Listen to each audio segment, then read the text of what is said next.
저는 소도시에 사는 택시 기사입니다. 얼마 전 손님을 태워다 드리고 돌아오는 길이었습니다. 어느 산길 지방도를 달리고 있었는데 갑자기 비가 무섭게 쏟아지더군요. 한치 앞도 분간하기 힘들어 속도를 낮추고 천천히 산길을 기어가다가 갑자기 사람이 도로로 뛰어들어 차를 세웠습니다. 매우 놀라 빗기름에도 불구하고 브레이크를 밟았고 차는 그 여자 코앞에 겨우 멈추었습니다. 잠깐 한눈이라도 바랐으면 큰일 날 뻔했죠. 미쳤어요? 죽으려고 환장했어요? 차가 오는데 갑자기 뛰어들면 어떡합니까?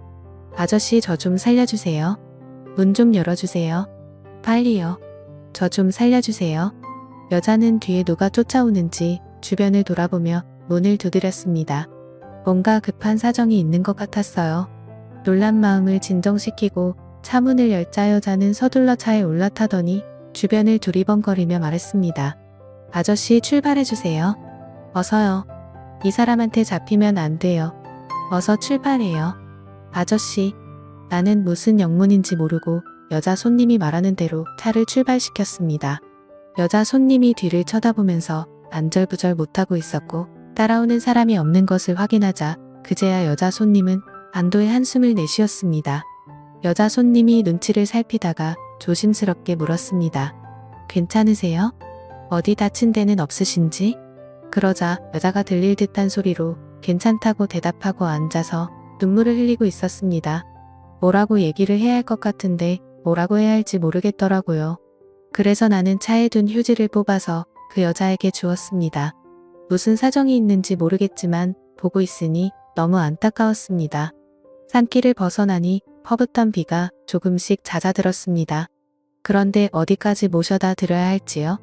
목적지를 말씀해 주시면 그쪽으로 가겠습니다. 택시비는 천천히 주셔도 되니까 너무 걱정 마시고요. 날씨도 어두워서 아무데나 내리시면 안 되겠지 않습니까? 저 아무래도 집에 다시 들어가 봐야 할 것 같아요. 지금은 못 가고요.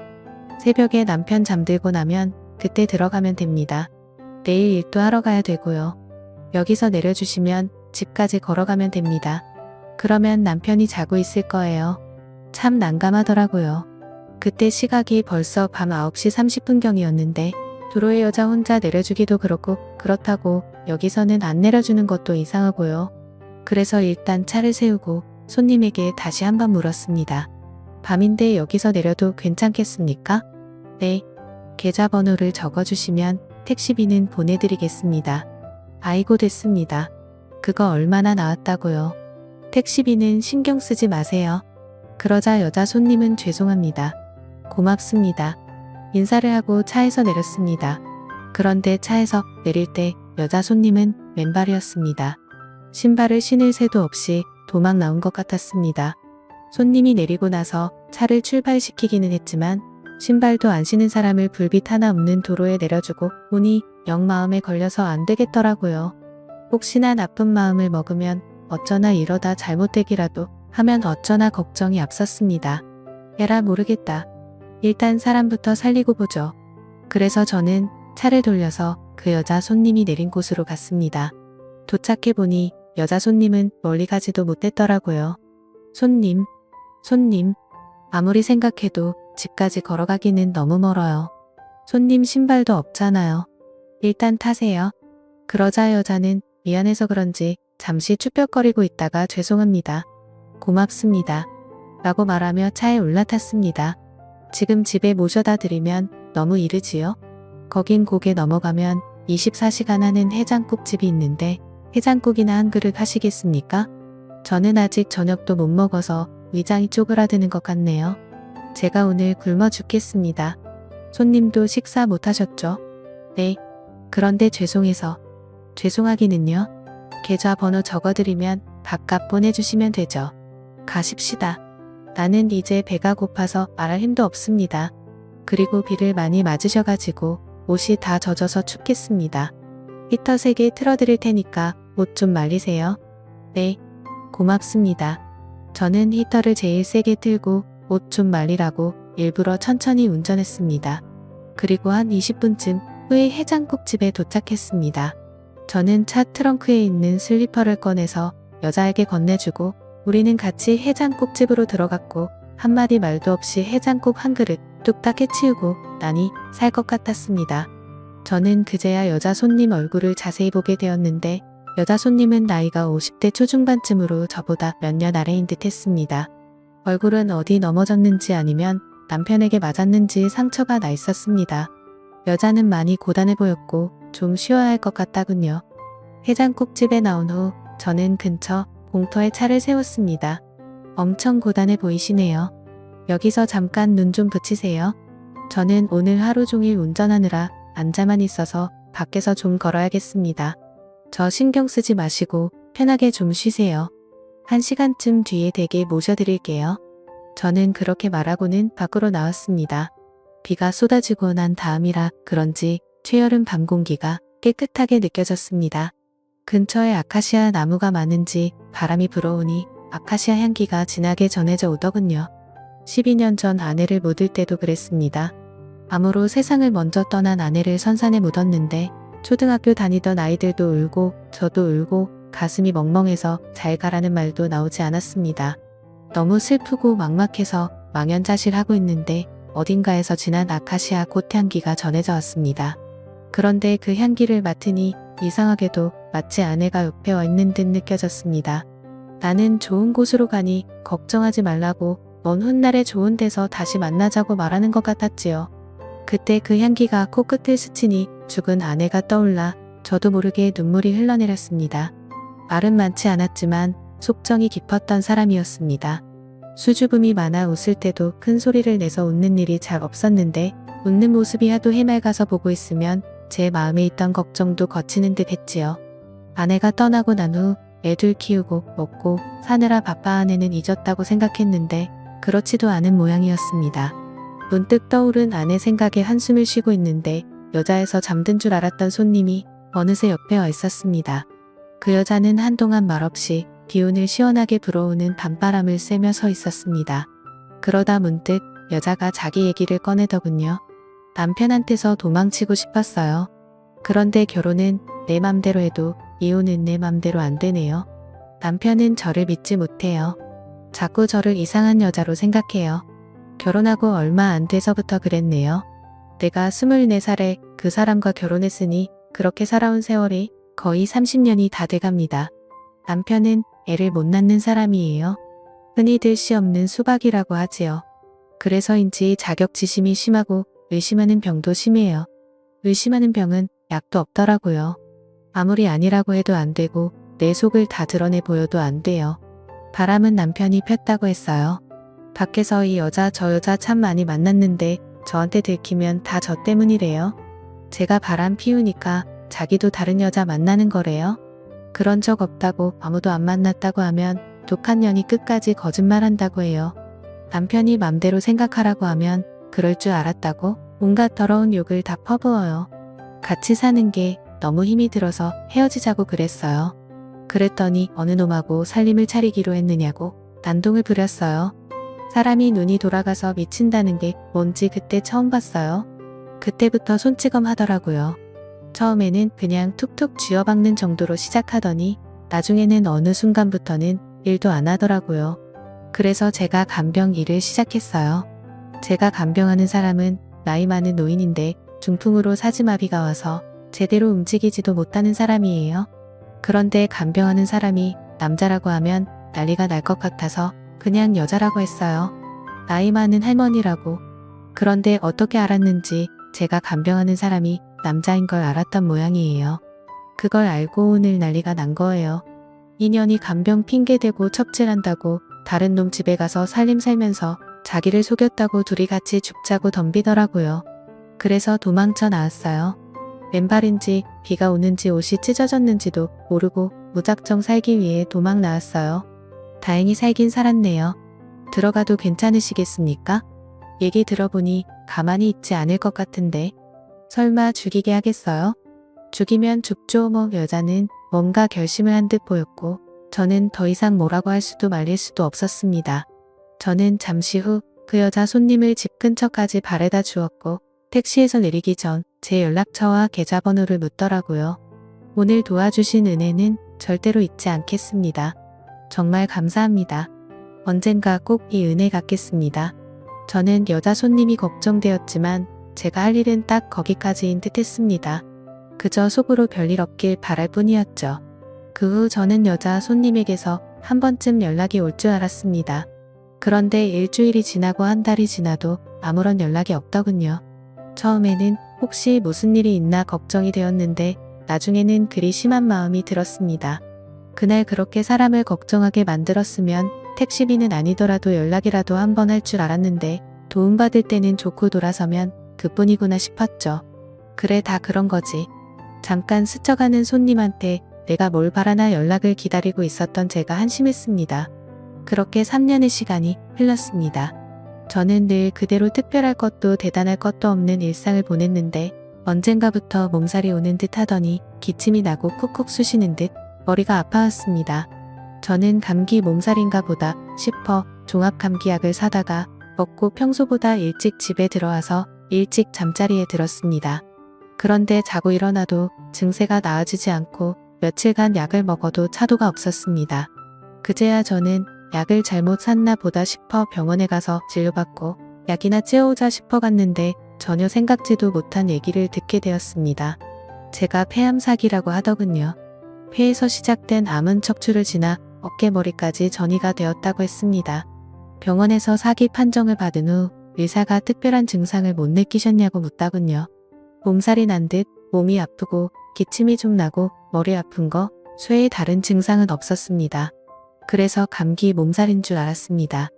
약국 가서 약을 지어 먹었는데도 나아지지가 않아 병원에 온 건데 그렇게 큰 병인 줄은 생각지도 못했습니다. 그랬더니 의사 선생님이 조금만 일찍 오셨으면 좋았을 걸 조금 늦게 오신 것 같다고 하더군요.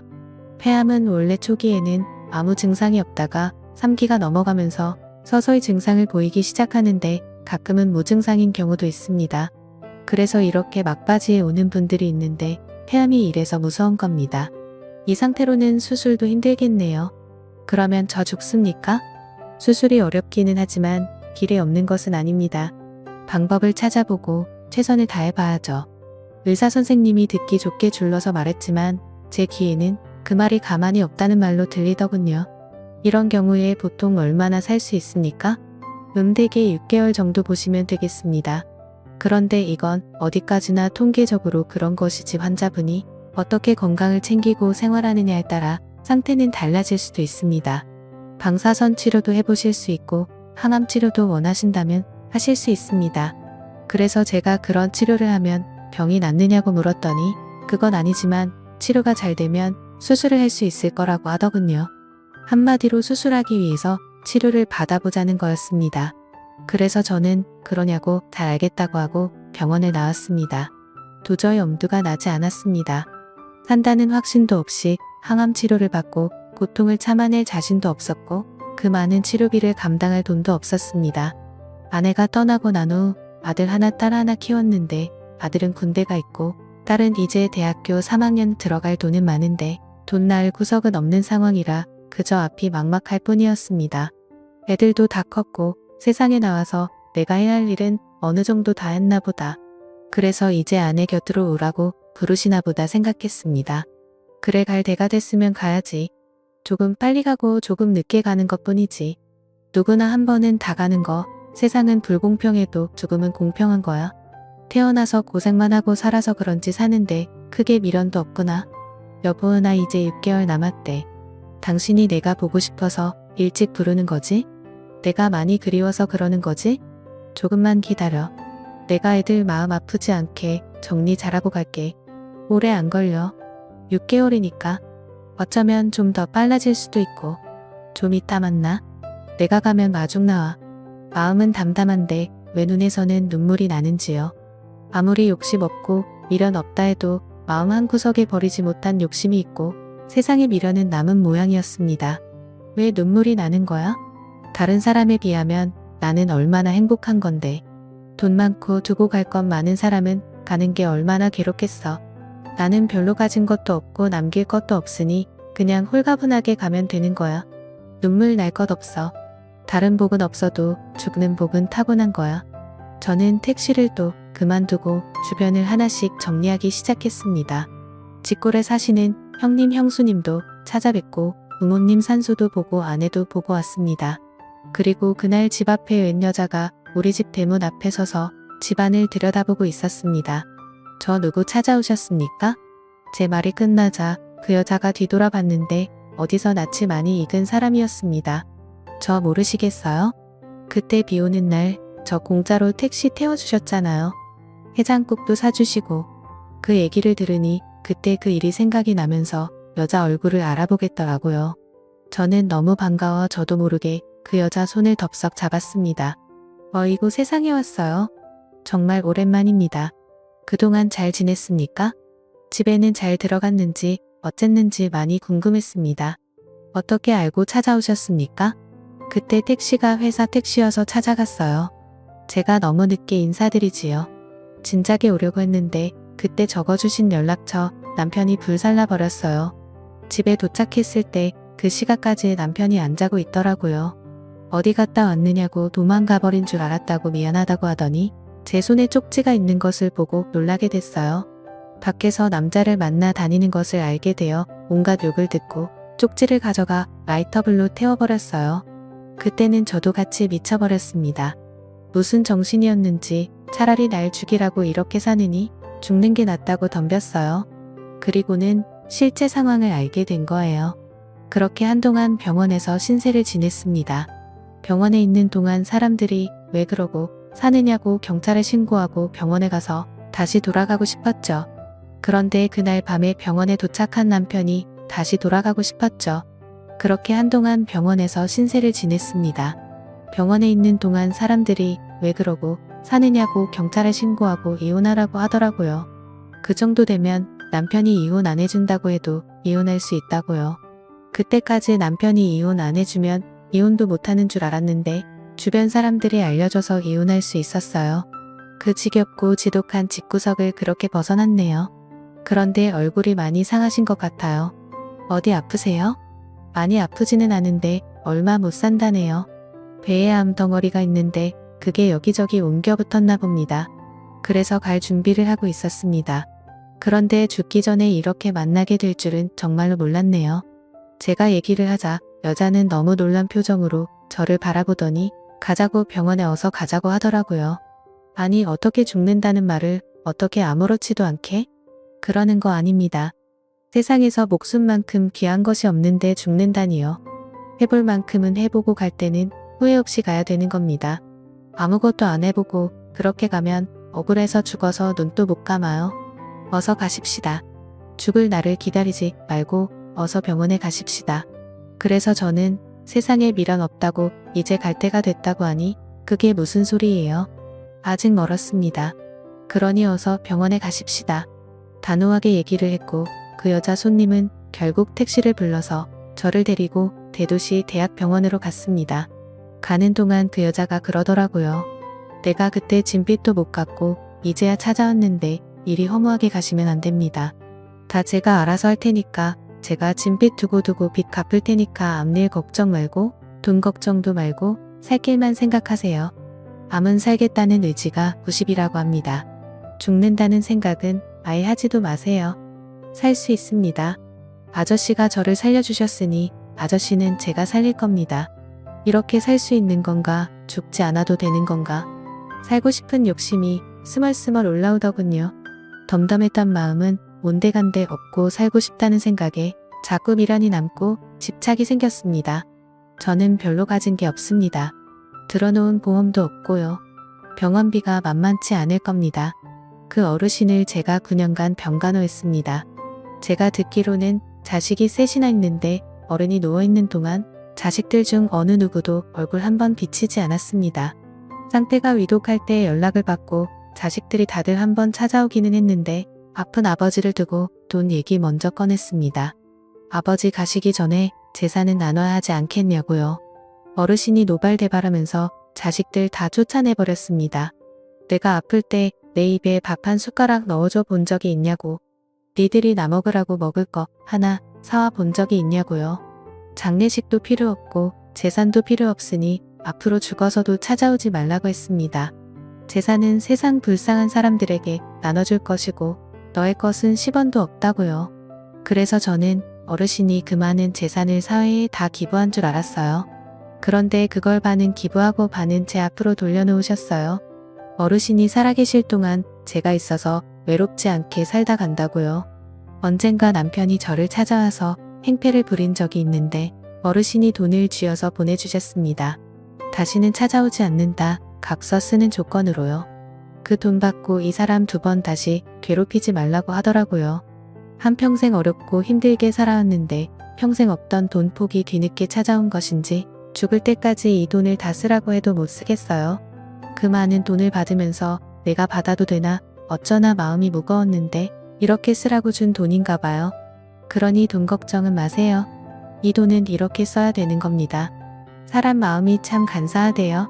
죽는다고 생각했을 때도 눈물이 나왔는데 살아보자고 했을 때도 눈물이 나더라고요. 어떤 것이 진짜 내 마음인지 저도 제 마음을 모르겠더군요. 그렇게 저는 그날 바로 대학병원 특실에 입원해서 검사 후 집중 치료를 받았죠. 그 여자는 잠깐씩 볼일 보러 가는 거 쇠에 제 곁을 떠나지 않았습니다. 가봐야 되는 거 아니냐고 했더니 그 여자가 웃으면서 그러더군요. 나는 평생 아픈 사람 병간호하는 팔자인가 봐요. 아픈 사람이 있는데 어딜 갑니까? 병간호 해야죠. 고맙기도 하고 미안하기도 하고 저야말로 뒤늦게야 이게 무슨 복인가 싶었습니다. 암은 다른 장기로 전이가 되긴 했지만 항암 치료와 피로적 치료를 병행하면서 상태는 많이 나아졌고 의사 선생님이 보시더니 이제 수술해도 되겠다고 하더라고요. 선생님 잘 부탁드립니다. 제일 좋은 약 써주시고 수술 잘 부탁드립니다. 그 여자는 의사 선생님 볼 때마다 신신당부를 했습니다. 저는 폐의 절반 가까이 떼어내는 절제술을 받았고 다행히 수술 경과도 좋고 회복도 빨라서 퇴원하게 되었습니다. 퇴원을 앞두고 그 여자가 그러더라고요. 폐 수술 후에는 공기 좋은 데 가서 요양해야 된다고 하던데 혹시 제가 이런 말 하면 어떨는지 모르겠는데 저하고 같이 시골에 가시겠습니까? 마당도 있고 뒤에는 텃밭도 있어서 농약 안 치고 채소도 길러 먹을 수 있을 것 같은데 저야 좋지만 매일 제 병관을 하시고 거기 저랑 같이 가시면 제 뒤치다거리 해야 될지도 모르는데 귀찮지 않습니까? 조실붕어하고 고아로 자란 내가 이 나이 먹도록 자식이 있길 하나 형제지간이 있길 하나 세상 툴툴 털어 의지할 곳도 없는데 사람이 귀찮으면 되겠습니까? 저번에 병원에 왔을 때 보니까 아저씨 딸도 참 예쁘게 컸고 아들도 참 잘 자랐던데 내가 도와줄 수 있는 건 없을까?